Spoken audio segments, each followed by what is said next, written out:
Terus ketiga, masalah kekayaan hati. Kekayaan hati ini penting sekali karena rata-rata teman di Grab itu kan miskin lah. Tapi jangan miskin sampai miskin hati gitu. Bahwa kamu nyari nafkah itu sudah ibadah, berkelana di bumi Allah juga ibadah, menyaksikan macam-macamnya orang itu juga ibadah. Bahkan menambah khazanah ilmu. Di antara warisan ilmu yang kita dapatkan dari Rasulullah SAW, misalnya kamu jalan-jalan, punya kaki dua, punya tangan dua. Gara-gara jalan-jalan sering ngerti orang yang buntung. Alhamdulillah meskipun saya hanya Grab, masih punya kaki utuh. Terus ketemu orang buta ya gitu. Alhamdulillah ladzi afani mimma btalaka bih.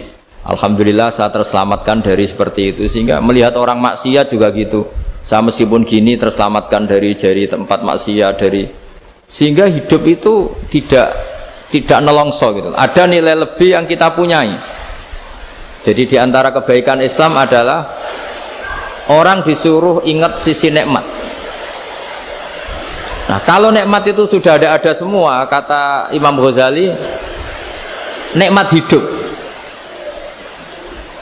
Kata Imam Ghazali, jika nggak ada kenikmatan yang Anda punyai, kamu datang ke kuburan. Disuruh datang ke kuburan.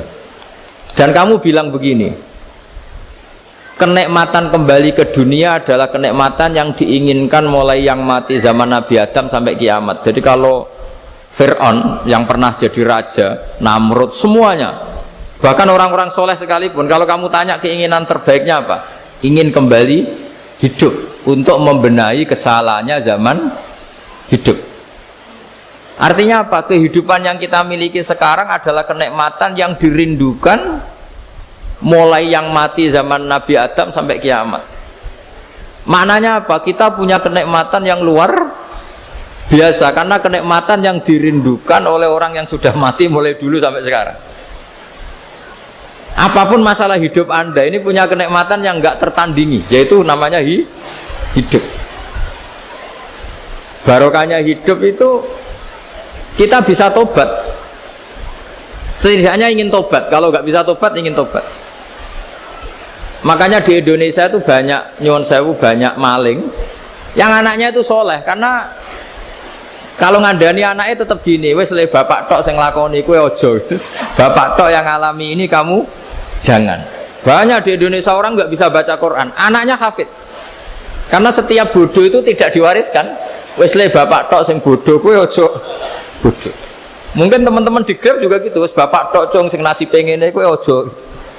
Jadi kebaikan begini itu akan terus-menerus diwariskan. Sehingga banyak orang tidak tamat SD anaknya dosen, nggak tamat SMP anaknya dekan. Karena setiap dari kita itu cita-cita kebaikannya menurun ke anak cucunya, keburukannya berhenti di dia. Cara wong Jawa itu bapak tok sing nglakoni. Nah, di sini saya jelaskan tentang kekayaan rohani. Jadi saya mohon ketika Anda jalan-jalan nganter penumpang itu harus sering muji Allah Subhanahu wa taala.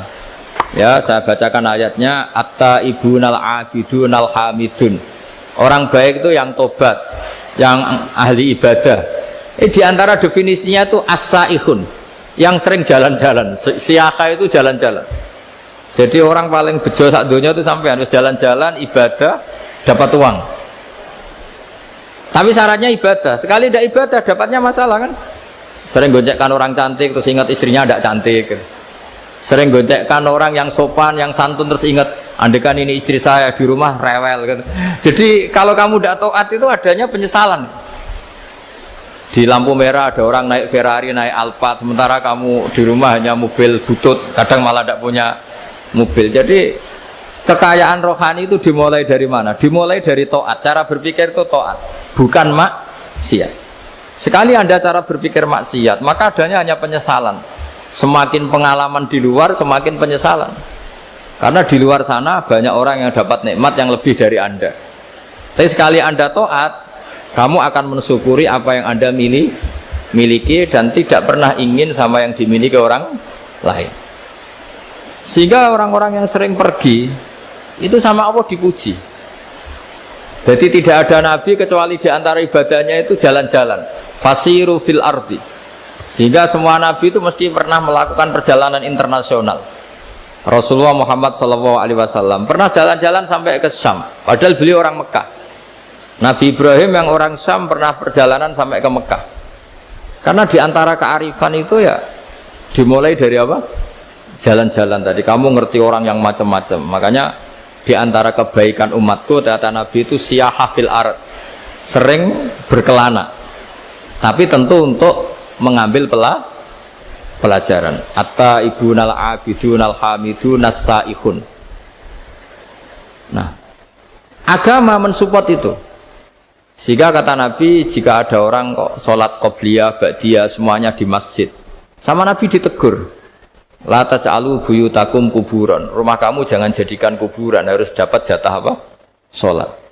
Kata ulama, kalau ada orang sering sholat di satu titik, itu ditegur, kamu harus ganti titik yang lain supaya saksi bahwa kamu di bumi sholat itu banyak. Jadi kita ya punya nilai positif juga tentang apa?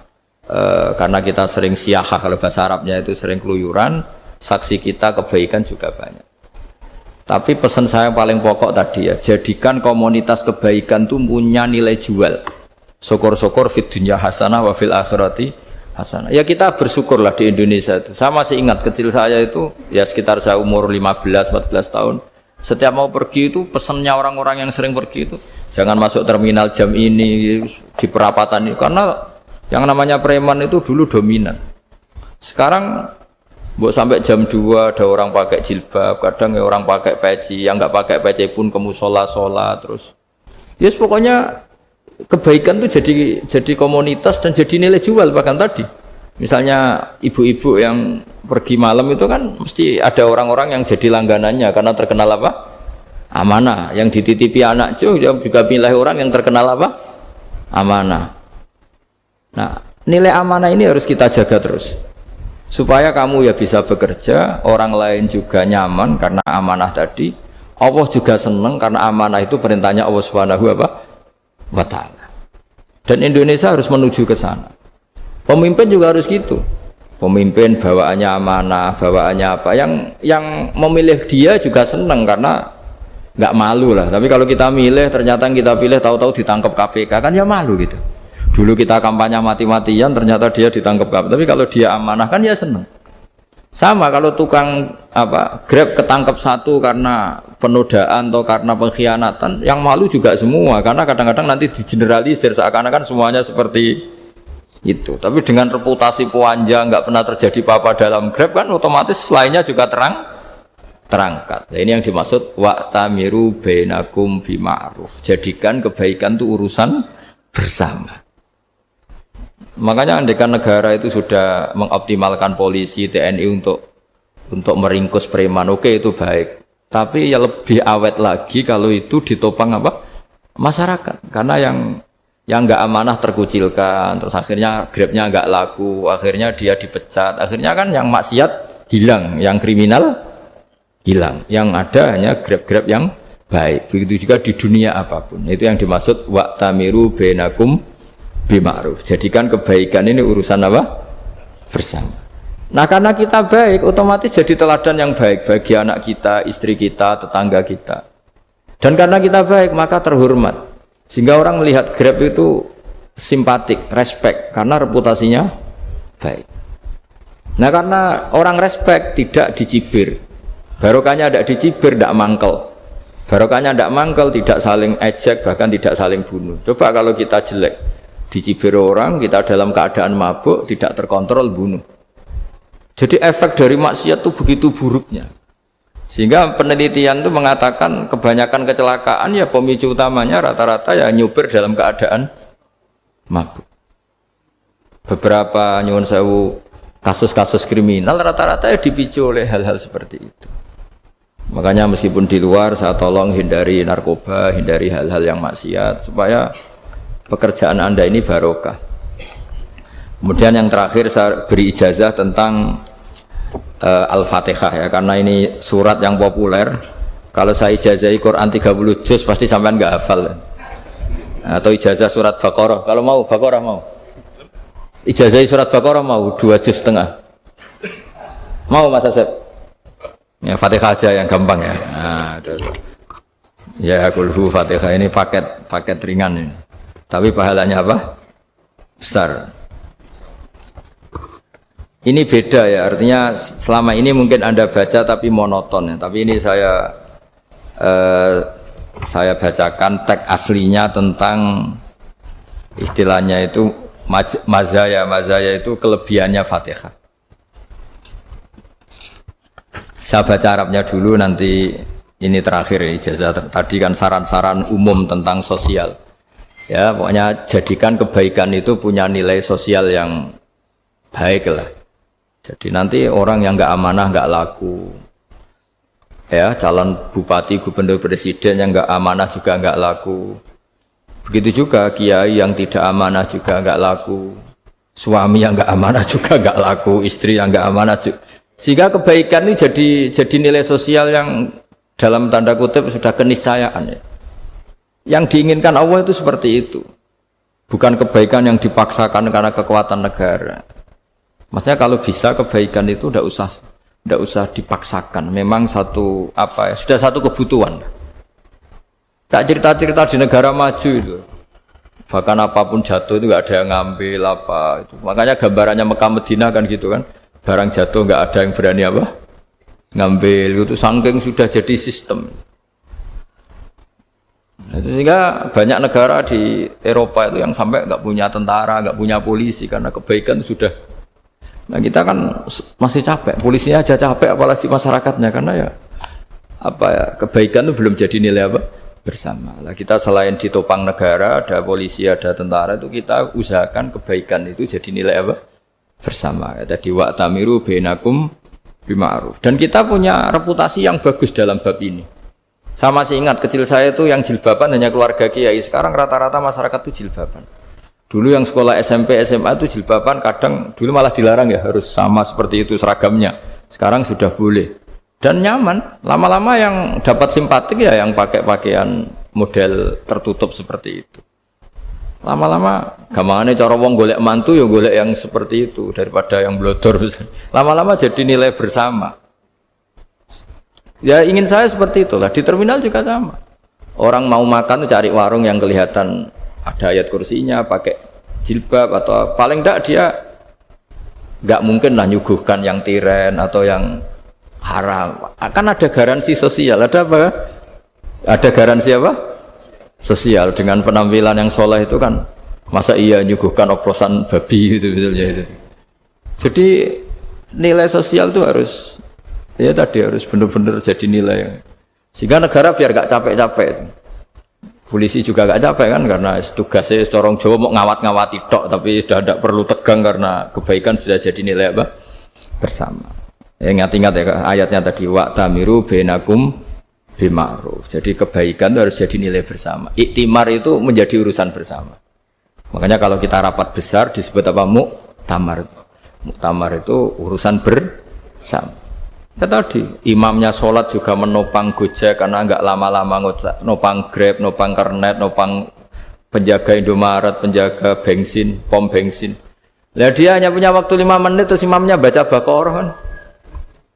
Iya imamnya mursyid, mungkin dia tambah lama tambah dapat aplaus dari muhibbinnya, tapi makmumnya dia tambah lama tambah dapat penghormatan dari pecintanya, tapi kitanya wah khusyuk wali kan, dia dapat status naik lah, kita yang sudah tidak ikut jadi wali diganggu apa pekerjaannya. Kalau ada imam seperti itu sampai mufaroqah saja, niat ya Allah sampai sini saja saya makmum orang itu, silakan orang itu punya urusan sendiri dengan jenengan ya sudah, atau salib saja apa. Nah, itu boleh kalau dalam fikih namanya apa? Mufaroqah. Mufaroqah itu niat, tapi kamu jangan langsung selonong mufaroqah, niat dulu pamit sama Allah bahwa sekarang mau mufaroqah. Tapi ya jadi sholat yang aneh kan, imamnya masih rukuk, kamu terus sujud, terus apa-apa selesai ya. Mungkin dalam pandangan itu orang lain begini, maksudnya makmum gimana ini kok begini. Tapi sudahlah, Allah Maha tahu. Insya Allah dimaklumi. Ya saya baca tentang Fatihah ya, karena sampean pasti sering baca Fatihah. Supaya sekaligus jadi jimat lah gitu, jadi Kalau kamu sering di jalan-jalan yang mungkin sepi atau mungkin kan tidak semua teman Grab itu nasibnya bagus yang di Semarang Jogja. Mungkin yang di Kalimantan di Papua kan ada yang 10 kilo gak ketemu rumah, ya kan? Ya lihat di TV-TV itu kan kasihan kan. Sudah 10 kilo gak ketemu rumah, penumpangnya kuwekar preman tuh kan. Ini makan orang enggak kan gitu. Kan ujiannya dua. Kalau penumpangnya cantik itu ya kecoba syahwat, kalau preman takut. Jadi orang itu selalu ujian itu. Sing sedengan itu kan jarang orang itu. Jadi kalau penumpangnya perempuan cantik ujiannya itu syahwat, kalau preman ujiannya ketakutan. Kalau orang yang lemah bawa uang ujiannya kamu ingin garong. Jadi hidup itu memang semuanya ujian. Liyabluwakum ayyukum ahsanu amala. Makanya saya sering ditanya oleh teman-teman, Gus, nah ujiannya kenal wong wedok elek piye sama? Kenal wong ayu ujiannya syahwat, kenal wong elek ujiannya ngenyek, itu sama-sama dosa. Syahwat ya dosa, ngenyek juga dosa. Welek keriting untune metu ya dosa ngomong gitu. Kadang-kadang orang berpikir enak kancanan wong elek gak dosa. Kata siapa kancanan wong elek itu ya dosa karena bawaannya ngenyek. Ngenyek itu menyepelekan itu.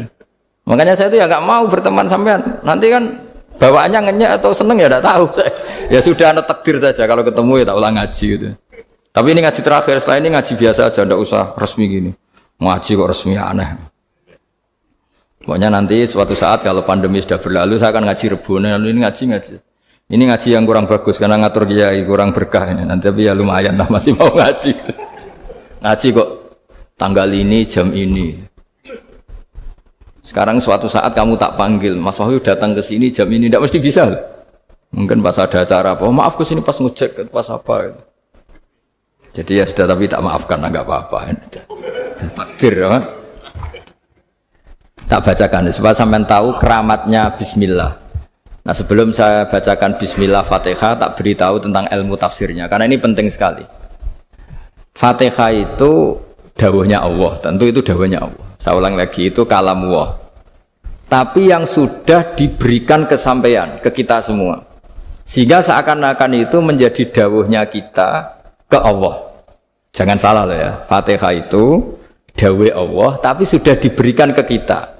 Sehingga posisi kita itu yang punya itu.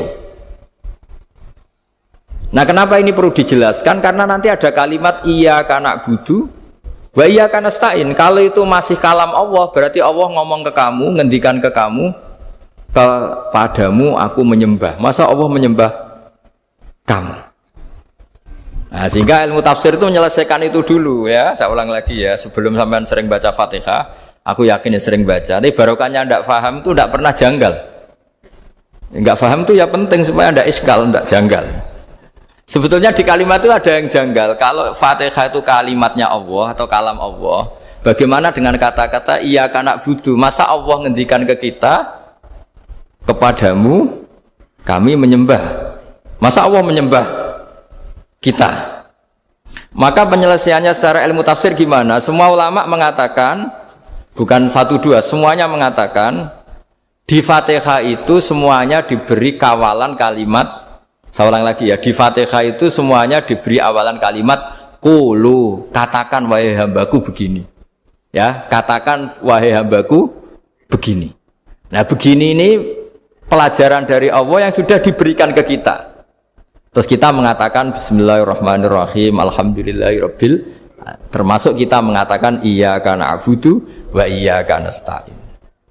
Jangan bayangkan Allah ngendikan ke kita. Kalau Allah ngendikan kita berarti gini, hei Wahyu, ihdinas siratal mustaqim, tunjukkan saya jalan yang benar. Nah, nanti kamu terus, ya Allah, Anda aja minta tolong saya minta tolong siapa kan? Jadi panjang kan?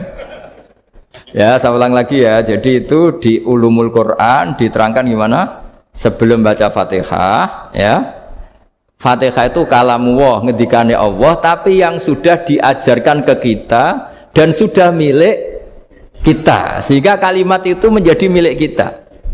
Tapi ya kalamullah, tetap kalamullah, tapi sudah menjadi milik kita. Udah paham ya? Ya pinter nah. Ya, karena kalau tanpa penjelasan seperti ini, Anda akan iskal. Bagaimana Allah, iskal itu janggal, bagaimana Allah mengatakan iya karena butuh. Kan jadi aneh ya? Ya, jadi tak jelaskan secara ilmiah ya. Jadi kata ulama-ulama tafsir, ayat-ayat Quran seperti ini sebetulnya dimulai dari qulu apa? Meskipun enggak dilafatkan. Itu kan sama dengan qul huwallahu ahad Muhammad, katakan kalau Tuhan itu satu. Ya namanya Quran itu kan kalam Allah, membina nabinya, membina umatnya. Makanya dikatakan atau enggak, di sini tersembunyi kata qulu, katakan. Ya. Jadi ya ibarat apa itu? Kamu ngajari anak kamu lah. Panggil jenengan bapak kula. Itu maksudnya anak itu kalimat kamu, tapi kamu ajarkan ke anak kamu. Terus anak kamu bilang, Pak jenengan bapak kula. Nah, ketika kamu mengatakan jenengan, bukan kamu mengatakan jenengan anakku, berarti anakmu itu bapakmu, kan lucu kan? Anak kamu ajari jenengan bapak kula. Kamu engkau bapak saya. Terus anak kamu mengulang jenengan atau kamu bapak saya. Berarti itu kalimat yang kamu ajarkan, tapi sekarang sudah milik anak kamu. Kalau itu kalimat kamu kan lucu, masa anak kamu bilang bapak.